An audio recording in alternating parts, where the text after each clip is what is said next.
अस्सलाम वालेकुम नाज़रीन, मैं हूँ समी इब्राहीम और बड़ी ताज़ा तरीन जो इन्फॉर्मेशन मरीम नवाज़ साहबा की आज ज़मानत हो गई। तीन चार चीज़ें इसमें मैं आपको बताऊँगा। ज़मानत क्यों हुई और अब मरीम नवाज़ साहबा क्या करने जा रही हैं। जो हमें इत्तलात मिली हैं, मौलाना फजलुर रहमान ने फ़ौरी तौर पर एक तो मुबारकबाद का पैगाम भेजा और उन्होंने ये भी कहा है कि वो अपना जो धरना है, अपना जो एहतजाज है, उसको वो बढ़ाने के लिए तैयार हैं और उन्होंने इस ख्वाहिश का इज़हार किया है कि मरीम नवाज़ साहबा को आकर यहाँ पर जलसे से ख़िताब करना चाहिए। मौलाना फजलुर रहमान साहब ने ये भी कहा है कि ये जो एक तासुर है कि मुस्लिम लीग नून में इस वक्त दो पॉलिटिक्स हो रही हैं, एक शहबाज शरीफ साहब का बयानिया है, एक नवाज़ शरीफ साहब का बयानिया है, तो उसको वो जो एक मनफी तासुर है अपोजिशन की पॉलिटिक्स के हवाले से, उनका ये कहना है कि इससे उसका भी ख़ात्मा होगा। तो एक चीज़, मरीम नवाज़ साहबा की ज़मानत के बाद मौलाना फजलुर रहमान ने ये पैगाम भेजा है कि मरीम नवाज़ साहबा को आकर धरने से ख़िताब करना चाहिए, खुलकर हुकूमत की जो पॉलिसीज़ हैं उन पर तनकीद करनी चाहिए और मैं इस धरने को एक्सटेंशन देने के लिए अभी हम तैयार हैं, क्योंकि मौलाना फजलुर रहमान की चौधरी शुजात साहब से आज जो मुलाकात है उसमें भी मुख्तलिफ़ वो चीज़ें डिस्कस करते रहे। अब जो नून लीग की क़यादत है उनसे जो हमारी बात हुई है तो उसमें दो आरा हैं। नून लीग के लोग ये कहते हैं, उनकी जो क़यादत है वो ये कहती है कि क्योंकि जो उनका एहतजाजी जलसा था उसमें मुस्लिम लीग नवाज़ शिरकत कर चुकी है, अब मौलाना धरना दे रहे हैं और धरने की जो पॉलिटिक्स है वो हमें नहीं करनी, इसलिए कि उससे कोई ऐसा अगर टकराव की सूरत हाल पैदा होती है तो जमहूरियत को ख़तरा हो सकता है, जमहूरियत को नुकसान हो सकता है, तो इसलिए हमें इस हवाले से टकराव से गुरेज़ करना चाहिए। लेकिन परवेज़ रशीद साहब, इरफान सदीकी साहब, डॉक्टर आसफ़ किरमानी और इसके अलावा वो लोग जो मरीम साहबा के बहुत करीब हैं और जो नवाज़ शरीफ साहब का बयानिया है वोट को इज़्ज़त दो, जिसमें वो इमरान खान को सिलेक्टेड प्राइम मिनिस्टर कहते हैं, उन्होंने ये अपने दोस्तों को कहा है कि आप तैयारी कर लें, मरीम नवाज़ साहबा जैसे ही रिहा होती हैं, क्योंकि अभी रोबकार जाने में चंद घंटे होंगे, तो जैसे ही वो रिहा होती हैं उनको ये बता दिया जाता है कि वो एक आज़ाद शहरी हैं, वो इस्लामाबाद जाएंगी और जाकर इस इजलास से ख़िताब करेंगी। उनकी राय ये है कि ये एक बड़ा मौका होगा मरीम नवाज़ साहबा के लिए, क्योंकि जो उनकी, जैसे मैंने पहले कहा था, इसमें मैं आप वो भी डिस्कस कर लेता हूँ कि जो ज़मानत हुई है उसमें वो ज़मानत मेरिट पर हुई है। दो दरख्वास्तें थी मरीम नवाज़ साहबा की। एक दरख्वास्त पहले उन्होंने दायर की थी कि उनके वालिद साहब बीमार हैं तो इसलिए उनको उनकी इयादत की इजाज़त दी जाए और उनके साथ रहने की इजाज़त दी जाए। दूसरी फिर उन्होंने ये दरख्वास्त दे दी थी कि ये जो मुकदमा है उनके ख़िलाफ़ मेरिट पर नहीं बनता, इसलिए कि उनकी उम्र बहुत छोटी थी जिस वक्त ये सारा मामला हुआ और वो बराह रास्त उन पर कोई इल्ज़ाम नहीं साबित कर सका इस्तग़ासा। तो अदालत में जो आर्गुमेंट हुआ उसमें अदालत ने ये कहा कि इसमें तो कोई शक नहीं कि पैसे अकाउंट्स में आए गए, लेकिन नासिर लोथा जिन्होंने पैसे भेजे 2 अरब रुपए की जो मनी लॉन्ड्रिंग का इल्ज़ाम है, उनका तस्दीक शुदा बयान वज़ारत ख़ारजा से अदालत में नहीं लगाया गया। इसके अलावा और बहुत सारे गैर मुल्की इस सारी कहानी में मुलव्वस थे, उनसे भी प्रोसिक्यूशन ने यानी नैब ने उनके बयानात भी रिकॉर्ड नहीं किए, जिसकी वजह से इस मुकदमे में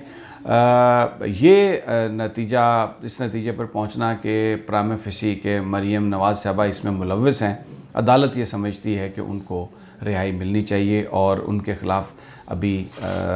एनफ एविडेंस नहीं है। 1 करोड़ रुपए के मचलके पर उन्होंने रिहाई दी है, लेकिन इसके साथ ही ये कहा है मरीम नवाज़ साहबा से कि आप अपना पासपोर्ट सरेंडर करें अदालत में। यानी इसका मतलब ये है कि अगर बाहर जाना है तो अदालत की मर्ज़ी के बगैर वो बाहर नहीं जा सकती। और ये भी लेकिन उन्होंने ऑप्शन दिया है कि अगर वो पासपोर्ट सरेंडर नहीं करना चाहेंगी तो फिर 7 करोड़ रुपए की ज़मानत उन्हें रखना पड़ेगी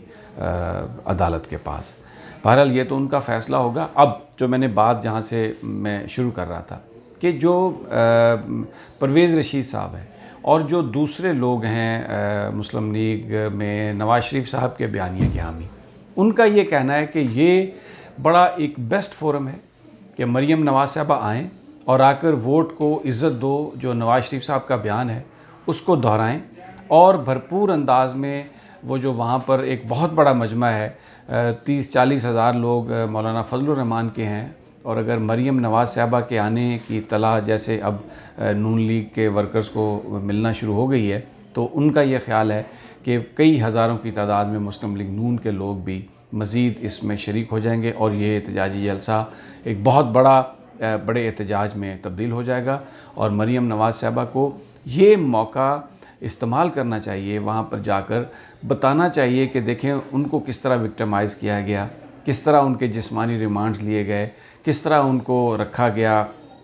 जेल में, जबकि आज अदालत ने उनकी जो ज़मानत उन्हें दी है उससे ये साबित हो गया कि वो इस जुर्म में शरीक नहीं थी और उनके ऊपर जो इल्ज़ामात थे वो सियासी नोयत के थे और मकसद सिर्फ़ उनको गिरफ़्तार करना था। जो हार्ड लाइनर्स हैं मुस्लिम लीग नवाज़ के, वो ये कह रहे हैं मरीम नवाज़ साहबा को कि ये इस मौक़िफ़ को बयान करने के लिए ये एक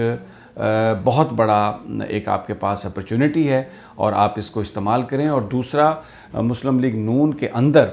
जिस तरीके से ये ख़बरें आ रही हैं कि मजलिस आमला के बहुत सारे लोग शहबाज शरीफ साहब की तरफ टिल्ट कर गए हैं और उनका जो बयानिया है जिसमें ये कहा जा रहा है कि इदारों के साथ तनाव की सूरत हाल नहीं रखनी चाहिए, आप इसको उस बयानिए के मुकाबले में अपना बयानिया दें ताकि पार्टी जो है जो उसका नवाज़ शरीफ साहब जो चाह रहे हैं उसकी तरफ चले। अब कुछ जो इनसाइडर्स हैं वो बताते हैं कि मरीम नवाज़ साहबा ने फ़ौरी तौर पर इस बात को कि नहीं किया कि मैं जलसे में जा रही हूँ। उन्होंने इस मामले में जिन लोगों से भी उनकी बात हुई है वो उन्होंने खामोशी इख्तियार की है और अभी सलाह मशवरा होगा। ये इतलात हैं कि नवाज़ शरीफ साहब भी कुछ लोगों से बात करेंगे, मरीम साहबा भी इस हवाले से बात करेंगी और अगर मरीम नवाज़ साहबा ने जलसा करना हुआ तो फिर ये इस तरह से देखा जाएगा कि अगर उसमें बिलावल भुट्टो साहब भी उसमें अगर शरीक हो सकते हों दोबारा, या शहबाज शरीफ साहब भी जाएं, क्योंकि नवाज़ शरीफ साहब का ये कहना है, जो उनके करीबी साथी हैं वो ये कहते हैं कि वो ये नहीं चाहते कि कोई इस तरह की बात जाए, मैसेज जाए कि जब शहबाज शरीफ साहब बाहर थे तो वो आके बहुत डोसाइल यानी बड़ी नरम ज़बान में बात कर रहे हैं और मरीम नवाज़ आके अगर बहुत सख्त ज़बान में बात करेगी तो फिर ये बात साबित हो जाएगी कि एक पार्टी के अंदर कोई तफरीक मौजूद है, पार्टी के अंदर कोई इख्तलाफ मौजूद है। नवाज़ शरीफ साहब ये चाह रहे हैं कि जो असल उनका जो बयानिया है वो जलसे में भरपूर अंदाज में वाज़े भी हो, खुलकर बात भी हो, लेकिन इसके साथ साथ पार्टी के अंदर जो इख्तलाफात का जो कोई तासुर दे रहा है वो तासुर भी कायम नहीं होना चाहिए। तो फ़ैसला ये हो जाएगा अगले चंद घंटों में, लेकिन हमें ज़रा ये बता रहे हैं कि मरीम नवाज़ साहबा के जो करीबी साथी हैं वो ये कह रहे हैं कि मरीम नवाज़ जलसे में आएंगी, मरीम नवाज़ खिताब करेंगी और जो बयानिया है वोट को इज़्ज़त दो उसके हवाले से बात करेंगी, डायरेक्ट कन्फ्रंटेशन से गुरेज़ करेंगी।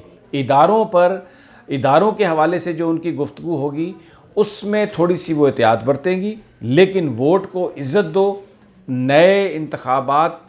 का मुतालबा और इमरान खान से इस्तीफ़े का मुतालबा, ये उनकी प्रायोरिटी होगी। जो नया बयानिया वो आएगा उसमें कि इमरान खान इस्तीफ़ा दें, असर नौ इंतखाबात करवाएं। और ये जो बात माजी में जिसे हम देखते रहे हैं बहुत ज़्यादा रही है कि इदारे इनको सपोर्ट कर रहे हैं, ये सिलेक्टेड लोग हैं, और वो उस लिहाज से थोड़ी जो नरमी आएगी यानी तब्दीली आएगी उस लिहाज से। बहरहाल अगले चंद घंटे बहुत अहम हैं और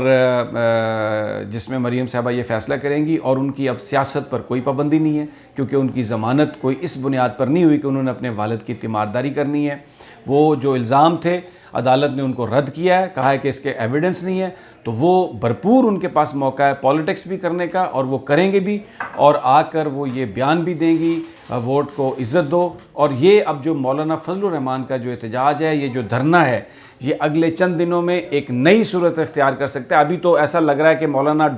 भागने की कोई कोशिश कोई फेस सेविंग ढूंढ रहे हैं, लेकिन मरीम नवाज़ की ज़मानत ने सूरत हाल को यकसर तब्दील कर दिया है और जो इस्लामाबाद में अब ये इंतज़ार हो रहा है कि मरियम इस हवाले से कब फ़ैसला करती हैं, कब आती हैं, और अब ये धरना कोई जल्दी ख़त्म होने वाला नहीं है, ये एहतजाज अब कोई जल्दी ख़त्म होने वाला नहीं है। आने वाले चंद दिन नहायत हंगामा खेज़ होंगे और नज़रें पूरी की पूरी इस्लामाबाद पर, और हम आपको ताज़ा तरीन देते रहेंगे। आप इस चैनल को सब्सक्राइब करें, बेल आइकन को भी हिट करें ताकि जैसे ही मैं नई वीडियो अपलोड करूं आप तक वो पहुंच जाए।